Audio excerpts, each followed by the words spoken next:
In 1962, Genovese mobster Angelo Gyp DeCarlo stated how family boss Vito Genovese had ordered him to kill acting boss Gerry Catena. Let's check it out.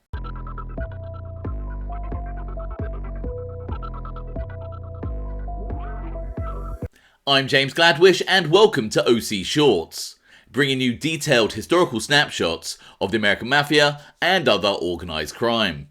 Feel free to subscribe if you like that sort of thing. Today, we're going to take a quick look at the time mob boss Vito Genovese gave an order to kill his number 2 man, Gerry Catena. When family boss Vito Genovese went to prison on a narcotics conviction in the late 1950s, he made his underboss, Gerardo Gerry Catena, his acting boss. But it turns out that Vito was worried about treachery going on behind his back. And before Vito went inside, he spoke with Angelo Gyp DeCarlo, a mobster loyal to Genovese, and warned him about certain individuals within his criminal organisation. In 1962, the FBI recorded a conversation between New Jersey-based Genovese crime family mobsters Angelo Gyp DeCarlo and Anthony Little Pussy Russo. In the 1960s, DeCarlo would become a Genovese family captain. A Genovese soldier, Anthony Russo, had previously been Vito Genovese's driver. Let's pick up the conversation where Angelo Gyp DeCarlo is talking with Anthony Russo about the possibility of Vito Genovese being released from prison later that year in 1962. DeCarlo: I think these guys are against Vito. Russo: they don't want Vito. DeCarlo: Mike and Richie Boiardo are them guys. Russo: why? The kid told me the other day. DeCarlo: they're trying to switch me around and see how I feel. Russo: the kid grabbed a hold of me yesterday. DeCarlo: who? Tony Boy? Anthony Boiardo. Russo: Tony? Who are you kidding? That fucker? No, Vito's kid. DeCarlo: oh, Vito's kid. Russo: he claims that the old man is about to hit the street. Nobody knows about it. Williams, Edward Bennett, promised him that the old man would hit the street this year.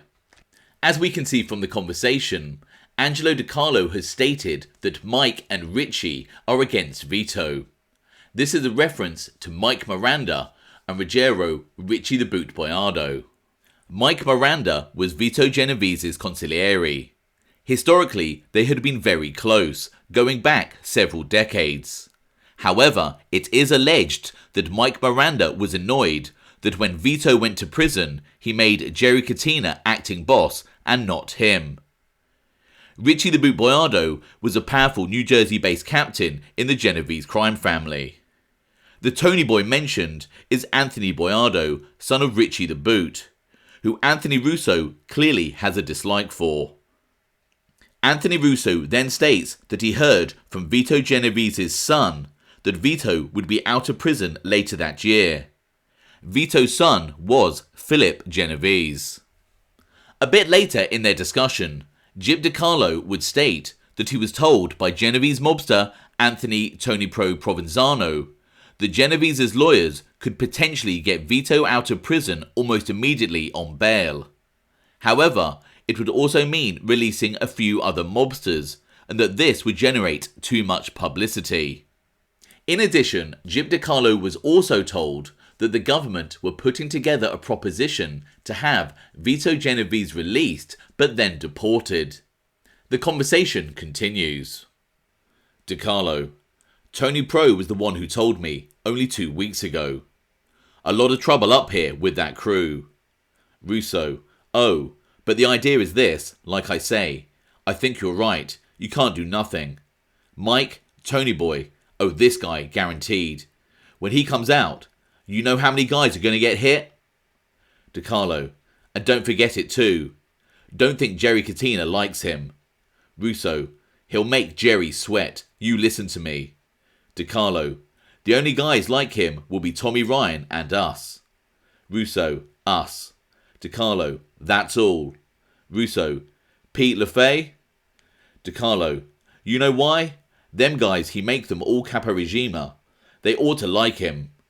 Russo: Funzual. Frank Solano. DeCarlo, yeah, but they're all with Mike, ain't they? Russo, don't believe it. DeCarlo, ain't they all under Mike? Russo, they all used to be under Mike. Vito made them capo regimes. They'll all wait up for Vito. They're all colonels. I was with Vito for 10 years, back and forth. I know. In this part of the conversation, DeCarlo and Russo are stating that certain mobsters are in real trouble if Vito Genovese gets released. With Russo stating, he come out, you know how many guys are gonna get hit? And then indicates that Mike Miranda and Tony Boy Boiardo are definitely in trouble. DeCarlo then states that he doesn't think that Gerry Catena likes Vito, and Russo adds that Vito will make Catena sweat. DeCarlo states that those loyal to Genovese included Tommy Ryan and themselves, with Russo adding Peter DeFeo to that list. The pair then discuss which captains are loyal to Vito Genovese, with names such as Frank Funzi Tieri and Frank Solano mentioned. DeCarlo states that he thought that those mobsters would be loyal to Mike Miranda because they had been in his crew before he became consigliere. But Russo states that they would be loyal to Vito Genovese because he was the man who made them captains. Anthony Russo then discusses the situation going on involving Mike Miranda and Richie the Boot Boiardo. He says, Russo, you know what the setup is, Ray? With the Boot, Gerry, Mike is no dummy. Mike figures winning Gerry over and him and the Boot, so he'll take over the throne if something happens to Vito. If Vito don't come out, they'll be the bosses. They'll want everything. Forget Tommy Ryan, forget everybody. DeCarlo, oh sure. The conversation then moves on to a specific order that Vito Genovese gave to Angelo Gyp if anyone tried to make a move against him as boss. Russo, there's going to be a real headache with these. These are the treacherous three. Him, the Boot, the Kid, Tony Boy, and Eugene Catena, and Gerry Catena. They're the most treacherous fuckers in the world. DeCarlo, well, I'll tell you what. The first minute I see them pulling anything wrong, to hell with them.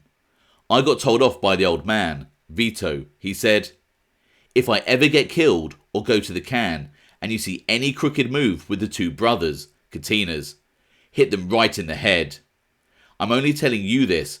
Me and Cy, William Riga, are the only three that knows this. From the conversation, it is clear that Anthony Russo and Angelo Gyp don't trust Richie the Boot Boiardo and his son Tony Boy, as well as the brothers Eugene and Gerry Catena, with DeCarlo adding that Vito Genovese gave him the order that if they ever made a move, he was to hit them right in the head. With such little trust of Gerry Catena, it might seem strange that Vito Genovese made Catena first his underboss and then his acting boss. But his motivation for doing so becomes clearer in the next part of the conversation. Russo, I remember one time I told the Boot that Gerry had said something and I had got fresh with him. The Boot told Vito, and Vito gave me some bawling out. He said, you jerk, I need him. DeCarlo, need who? Russo, right now, he said, I need Gerry. DeCarlo, oh Gerry, sure. Russo, he said, you jerk, you play up to this guy. DeCarlo, he told me, he said, Ray, this guy's got the key to Las Vegas. But wait till I learn some of this stuff, then you'll see some different things. He said, let me tell you one thing. If I ever get killed, or if I ever go away, get deported or anything, the first move you see, you better hit the two of them. From this part of the conversation, it appears that Vito Genovese was keeping Gerry Catena close because of Catena's involvement in Las Vegas. And it is interesting to hear that Vito told DeCarlo, Ray, this guy's got the key to Las Vegas, but wait till I learn some of this stuff, then you'll see some different things. Almost indicating that Vito was unsure how Catena ran his Vegas operations, but that Vito would learn it and then make a move against Catena. But that's just my interpretation.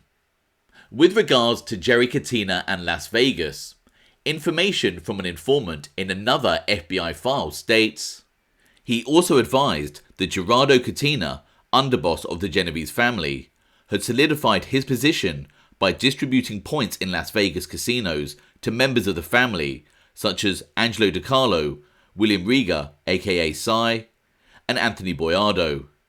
According to NYT6, Catena is extremely rich. An estimated Catena nets $150,000 per month from the casinos of Las Vegas. That FBI file was from 1963, so to put it in context, the $150,000 that Gerry Catena was making each month from Las Vegas would equate to around $1.5 million per month in 2025. As we see in the conversation, Gyp DeCarlo then reiterates Vito's message about taking out Gerry and Eugene Catena, with Vito telling DeCarlo, "Let me tell you one thing, if I ever get killed, or if I ever go away, get deported or anything, the first move you see, you better hit the two of them." In this context, it could be said that Vito Genovese is warning Gyp DeCarlo that DeCarlo's life could be in danger in such an instance. Anthony Russo then states, "Russo, I'll tell you right now, you and I are on the hit parade if anything like that happens. They ain't got no love for you, and the same way for me, 'cause they know we're all for Vito. They know we are." Let me know your thoughts on this topic in the comments below. I hope you found that interesting. Thanks for watching.